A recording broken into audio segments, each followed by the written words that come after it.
wax aad loola yaabo ah waxaa wax aad loola yaabo ah maanta waaqiceennu meeshuu marayo wuxuu waaqiceennu marayaa in maskaxdeennii ay xiran tahay nin baa heesaya wuxuu leeyahay ma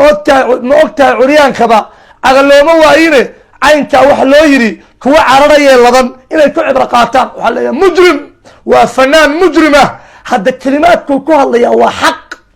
kelimaadkii baa la qurxiyey waa la macaaniyey laxan iyo darab macaan baa la saaray dhegtu ay u bogeyso dadka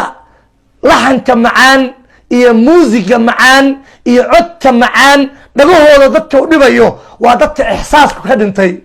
waxaan ku qoslaa imaam al-Ghazali markuu arrintaa ka hadlayo fi kitaabi Ihya Ulum ad-Din hadalladiisa waxaa ka mid ah uu soo raray wuxuu leeyahay man lam yu'athirhu al-rabi'u wa azharuhu qofka aysan saamayn guga iyo ubaxyadiisa wal-uudu wa awtaaruhu iyo cuudka ama muusiga iyo laxankiisa fahuwa sayyi'u al-mizaaj ma lahu min cilaaj waqof dabeecadii ka dhimatay oon daawo lahayn wey qof dabeecadii ka dhimatay waxba aan macaansanayn waa qof xalwad afka loo geliyey oo yidhi waa kharaar tahay qofka hadalka macaan iyo gabayga macaan iyo codka macaan iyo muusiga macaan qofka ay dhibayso waxaa laga yaabaa qofkaas inuu dhegaysto muxaadaro maxay odhanaysaa muxaadaradaas waxay leedahay muslimiinta laaya kuwa dowladda la shaqeeya laaya ninkii miis qarxiya 72 xuruur caynuu leeyahay muxaadarada kadibka oo beenta ah wuxuu u yaqaana macruuf ninkaas ama gabadhaas jacaylka ka sheekaynaysa ama wadaniyadda ka sheekaynaysa allaaweyn ku heesaysa allaaweyn ninkii aamina awood leh ku hees munkar buu u yaqaanaa damiirku markuu kaa dhinto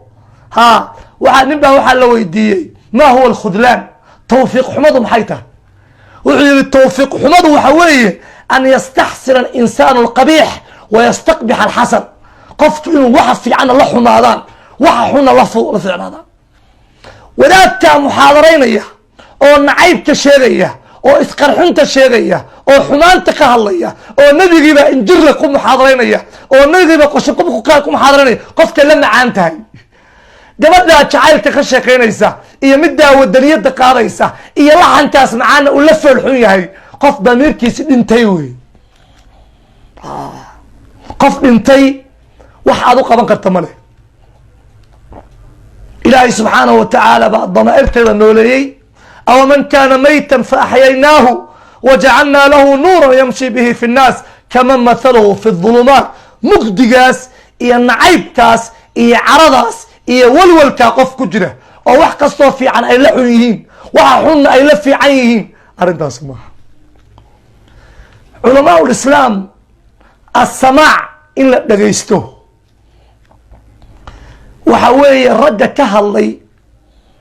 heesaha dhagaysigooda iyo laxanka dhagaysigiisa iyo macaasifta iyo dufka inaysan xaaraam ahayn imaamu shawkani baa ka mid a saaxibu tafsiir fatxulqadiir kitaab dhan ayuu ka alifay oo uu ku beeninayo yani ibtaalu inay ijmaac tahay lama dhagaysan karo heesaha iyo macaasifta waa xaaraan inay ijmaac tahay inay ijmaacaas uu baatil yahay buu kitaab dhan ka alifay haddaad baarto waxaad arkaysaa inay tahay mas'alo cusub ummadaha adduunka ka mid ah oo aan suugaan lahayn oo aan dhaanto lahayn oo aan gabayo lahayn oo aan heesala adduunka ma jirto adduunka 5 qaaradood kama jirto min Makka al-Mukarrama ilaa aakhir dunya meel ka jirto lama arko meel walba heestii qaranka iyo heestii calanka iyo muusikii qaranka iyo muusikii calanka iyo meel walba dadkoo dhan baa waashay wadaadkaa murugaysan baa saxsan maaha saas maaha islaamku wax uusan xarimin oo daliil cad oo diiniya aan loo hayn in la xarimaa ma banaana hadalkayga marka waxaan ku gunaanadayaa ilaahay subxaanahu wa tacaala arrintan wuxuu ka soo jeediyey aayad cad qul waxaa ku tiraahdaa man xarama yaa xaaraantinimeeyey ziinat allah quruxdii alle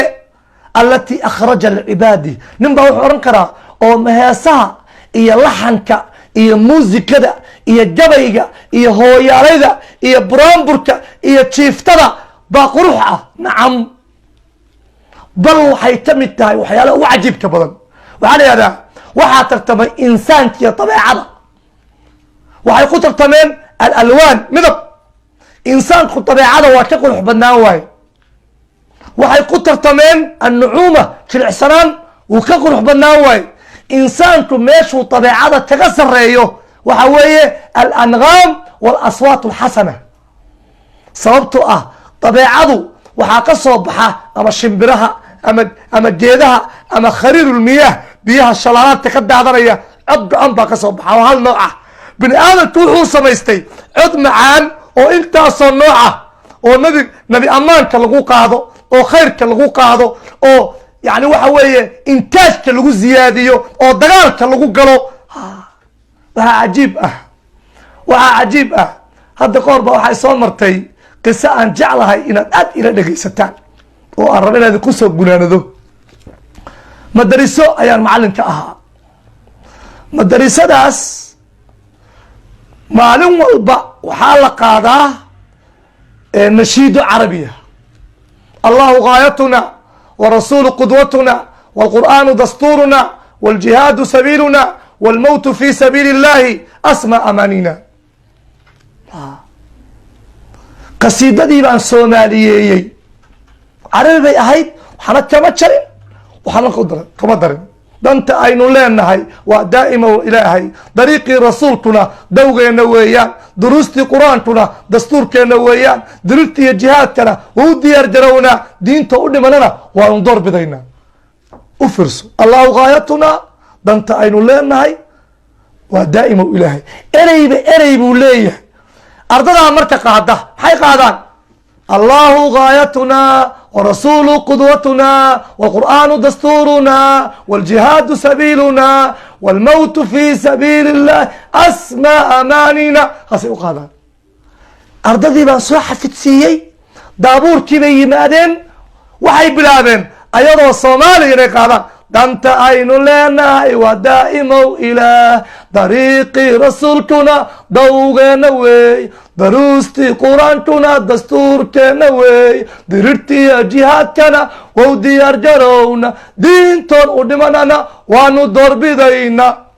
هذا عي وح الله وحي وذات شغل صوت عي وروا محمون تركا وما هستبادلك مش خيرس هستبادلك ورما هستبادل نسيدتي عربي عيد ما انت الصوماليي بان ويلا شبري ايدي اي فهميان او اسكيلينيان بقاديا ماي مصيبتي كدعدي شقديدي بان ku waayay iskoolkii baa la iga cirshay balaayo dhan baa ka dhacday qof bini aadana oo markuu nashiida carabiga qaadayo u fiirso leeyahay waa sax markuu afkiisa hooyo ku heesanay waa baadil war nashiido iyo hees waa isku mid waa turaab iyo ciid waa turaab iyo ciid walaad baa inta tagay sheekhu jacla qabrigiisa wuxuu soo marsaday ciid ninbaa war ciid iskatar wajiga kaaga tasimay ciid hadii waa turaab hada ciid iyo turaab waa Soomaali iyo Carabi wax farqiya ma leh aqligu markuu foorarsado saasa dhacaysa islaamku fanka ma xaaraantinimayn heesta lagu heesayaa haday hees qaldan tahay oo fuxsha tilmaamaysa waxay la mid tahay muxaadarada nacaybka iyo dilka tilmaamaysa labadaba waa xaraan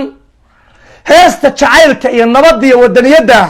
iyo muxaadarada jacaylka iyo midnimada iyo walaaltinimada labadaba waa xalaal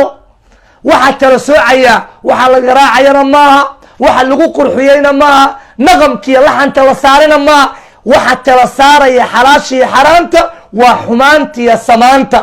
sidaa cidii daliil u haysa oo kitaabka alle iyo sunnaha nabiga ka haysa falta